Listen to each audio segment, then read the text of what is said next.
afternoon, everybody. So I thought today that we could share one of our favourite stories, The Huge Bag of Worries. And I thought for a change maybe that Kokomo might like to join us. Ready, Cokes? Jenny had always been happy. She had a lovely mum and dad, a great brother, well, most of the time. She had a best friend at school and she liked her teacher. And then, of course, there was Loftus.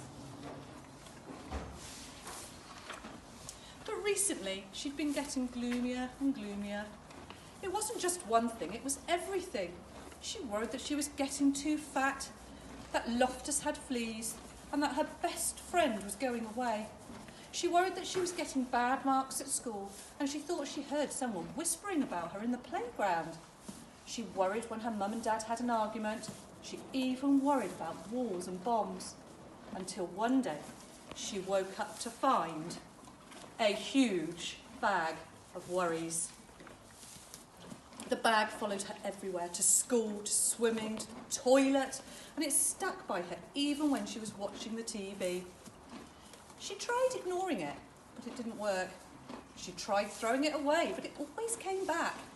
She tried to lock it out, but when she got back to her bedroom, there it was, waiting for her. It was like a horrible shadow she couldn't get rid of. What could she do?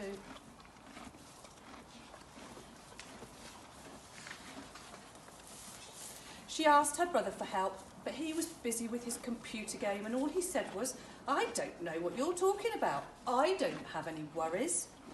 After that, she didn't feel like asking anyone else. She knew she'd only feel stupid. Mum would probably say, "You've got no worries that I can see. You're a lucky girl. You've got your health and your friends and your family. What more do you want?" So she decided not to tell her. Dad might know what to do, but then she thought again, no, Dad had enough worries of his own. She couldn't ask him. Every day, things got worse. The bag got bigger and bigger and bigger. She couldn't sleep because it kept tossing and turning beside her all night. To make matters worse, the bag dragged around her feet so much when she was walking to school that she was late and the teacher was cross. Jenny couldn't tell what had happened, and anyway, she knew what she would say. "You've got too many worries. In future, leave that bag at home." When Jenny told her best friend about the bag, she suggested that Jenny locked it in a cupboard and tried not to think about it. "That's what I do," she said. But it just didn't work. Even Loftus couldn't help. He tried his best and he barked like mad, but the bag stood its ground. One morning, Jenny woke up. She got dressed and walked down the road. She'd had enough. The tears started rolling down her cheeks. She sat on the garden wall, put her head in her hands. She thought she'd have to live with the bag forever. Then she heard a voice, and looking up, she saw the kindly face of the old lady who lived next door. "Goodness," said the old lady, "what on earth is that huge bag of worries?" Through her tears, Jenny explained how it had followed her for weeks and got bigger and bigger and just wouldn't go away. "Now let's just open it up and see what's inside," said the old lady.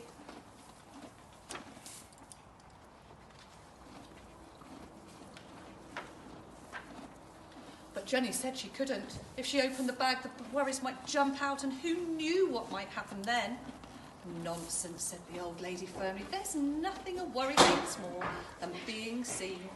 If you have any worries, however small, the secret is to let them out slowly, one by one, and show them to someone else. They'll soon go away."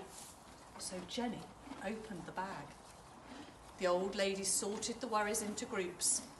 Jenny was astonished to see how small they looked when they were out in the open. Half the worries disappeared because lots of worries just hate the light of day. And as for the rest, the old lady put some in the shopping basket to deal with herself. Some she sent packing because she said they belonged to other people. Some she just blew them a kiss to. And some, she said, were worries that everybody had, even Jenny's family, her friends and her teacher.